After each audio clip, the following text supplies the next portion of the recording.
All right, welcome everyone to the deep dive. Today we're going deep on something we're calling, well, the algorithmic shadow. Ooh, that's a good one. Thanks. We've been digging into Dmitry Gorbatenko's logbook, and, well, frankly, some of the stuff about how artificial intelligence is being used is pretty mind-blowing. Yeah, some seriously sophisticated stuff. Like we're talking advanced scams and even, states using AI for surveillance and control. It's a bit unnerving when you think about it. Yeah. So for everyone listening, our goal today is to, I guess, unpack all of this. We want to help you understand how AI is being, let's say, exploited, both by criminals and by governments. And of course, we'll look at what, if anything, can be done about it. Absolutely. Korbatenko's insights are really valuable here, especially because AI is evolving so quickly. It's no longer just a theoretical thing. It's woven into so much of our daily lives. Right, it's everywhere. Okay, so algorithmic shadow. Let's Yeah. start with something that I think impacts a lot of people directly, AI-powered fraud. Okay. Yeah, that's a good place to start. So how exactly is AI changing the game when it comes to scams? Well, it's all about scale and personalization. Like AI can now create these really convincing impersonations, and it can manage tons of deceptive interactions at once, making it way easier for criminals to target huge numbers of people. Okay, I'm thinking about those online chats. Like you think you're talking to, say, customer service or getting investment advice, but it could actually be an AI chatbot. Exactly. And these chatbots use natural language processing, so they can understand and generate human-like text. Like it's really hard to tell the difference. Yeah, no kidding. Gorbatenko mentions things like prize scams, investment schemes, even romance scams on dating sites. It's getting tougher and tougher to spot the fakes. There are some red flags, though, right? Like the logbook talks about things like unnatural wording, super fast replies, repetition, or if they ask for personal information really early on. So be on the lookout for those. Although, to be honest, as AI gets better, even those signs might become less obvious. Unfortunately. Okay, then there's deepfakes. That's some pretty freaky stuff. It's like something out of a sci-fi movie. Right. Like AI can create fake videos and audio of real people, and it's getting so good. It's scary. We're seeing celebrities seemingly endorsing bogus charities, public figures saying things they never actually said, all thanks to AI. It's wild. And the problem is, as Gorbatenko points out, there's just so much video content online that makes it easy for scammers to get the data they need to train these AI models and create deepfakes of pretty much anyone. So seeing is no longer believing, basically. Pretty much. Okay, well, if we can't trust what we see, what about what we hear?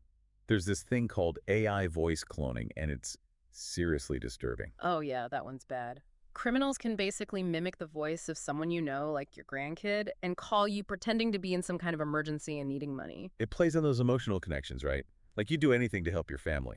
Exactly. And Gorbatenko points out that older folks can be especially vulnerable to these scams. It's harder to tell if it's really your loved one on the phone. And what's crazy is that they only need a small audio sample to do it. Like a few seconds of someone's voice is enough to create a convincing replica. It's pretty unsettling. That's an understatement. Ugh. And these are just a few examples, right? There are even more ways AI is being used for scams. Oh, tons. Like, the logbook talks about AI managing entire fake romantic relationships. They even use face swapping to create fake online personas. Oh, And there are those pig butchering scams where AI helps build trust over a long time before taking advantage of people. sounds awful. It is. And then you've got AI being used in investment scams, creating fake profiles and AI trading bots, things like that. So if someone's promising you amazing returns, be extra careful. Definitely. And we can't forget about AI CEO scams, where they use fake audio or video of executives to trick employees into transferring money. It's like every time you think it can't get worse, it does. Yeah, that's the scary part. Okay, so we've got AI as the swindler's new best friend. Now, let's shift gears and talk about how totalitarian states are using AI for surveillance and control. This is where things get even more chilling, honestly. Yeah, this is some serious Big Brother stuff. Gorbatenko goes into how AI is allowing states to monitor people on a scale that was never possible before. Like, facial recognition technology is a big part of that, right? Huge. Think about those massive camera networks like China's Skynet and Sharp Eyes. They can identify and track individuals in real time across entire It's cities. not just about recognizing your face, though, is it? It's about connecting that to all sorts of other data. Exactly. Your location, your social media, Yeah. even your biometric data, it all gets linked together to create this incredibly detailed profile. It's like they have a digital fingerprint of you. That's terrifying. It is. And it's not just facial recognition. There's also behavioral analysis and predictive policing, where AI tries to predict who might cause trouble or dissent. But isn't there a risk that those systems are biased? Absolutely. Like the logbook mentions how these algorithms often learn from historical law enforcement data. And if that data is biased, well, the AI will just perpetuate those biases, leading to unfair targeting of certain groups. That's a huge problem. And then there's social media monitoring. Governments are using AI to track people's online activity and spot any signs of dissent. Right. And the sheer volume of online communication makes AI essential for this kind of mass surveillance. They can process tons of text, images, and videos at lightning speed. So basically, nothing you do online is really private. It's getting harder to be truly anonymous online, that's for sure. And then there's the censorship and information control aspect. Yeah, like those automated systems that can scan for and delete anything the state deems inappropriate. And it's not just about deleting things. They're also using AI to spread propaganda and disinformation, like AI-generated fake news, social media bots, things like that. So they're trying to control the narrative. Exactly. They want to shape how people think. And then there's algorithmic suppression, sometimes called shadow banning.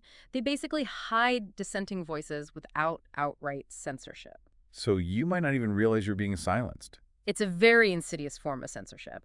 And the logbook names countries like China, Thailand, Russia, Egypt as places where these kinds of systems are already in place. It's a pretty bleak picture. Yeah. And it gets even darker when you look at how AI is being used to target people who advocate for reducing state power. Yeah, that's a whole other level of scary. Like, they're analyzing online discussions for anti-state rhetoric, identifying people who participate in protests, things like that. And that facial recognition technology we talked about earlier, it can be used to identify known dissidents at protests, Yeah. making it almost impossible to protest anonymously. Right, and they're using AI to censor anti-state viewpoints, both through outright deletion and algorithmic suppression. So they're essentially creating an environment where it's risky to even express dissenting opinions online. Exactly, and they're using AI to spread pro-government narratives and discredit anyone who opposes them.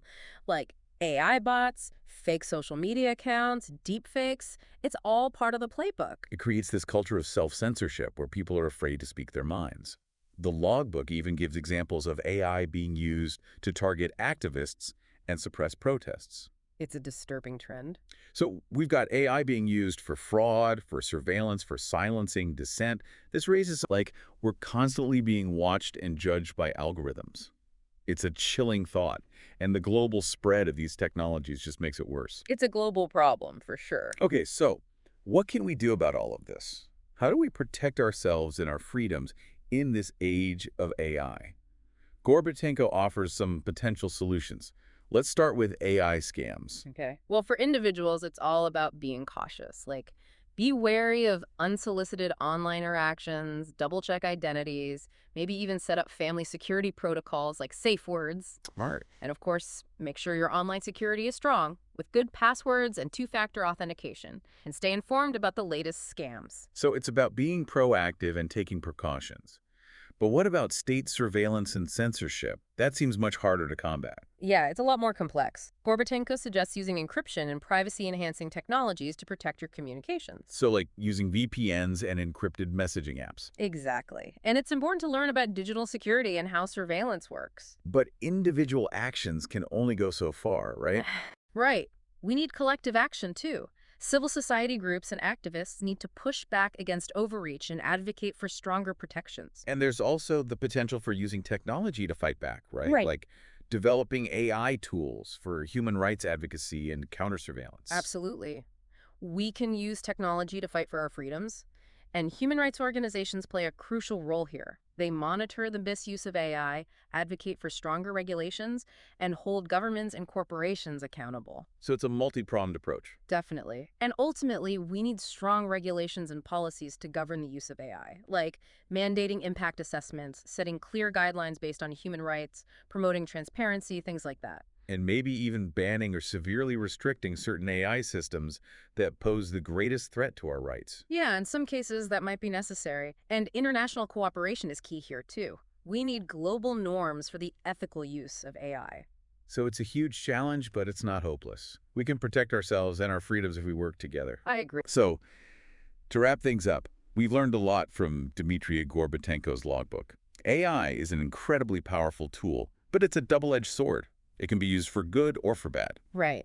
And we have to be aware of both sides. We have to protect ourselves from scams, and we have to push back against the erosion of our freedoms. We need to think critically, stay informed, and demand better from those in power. Absolutely. It's a constant battle, but it's one worth fighting. I think so, too.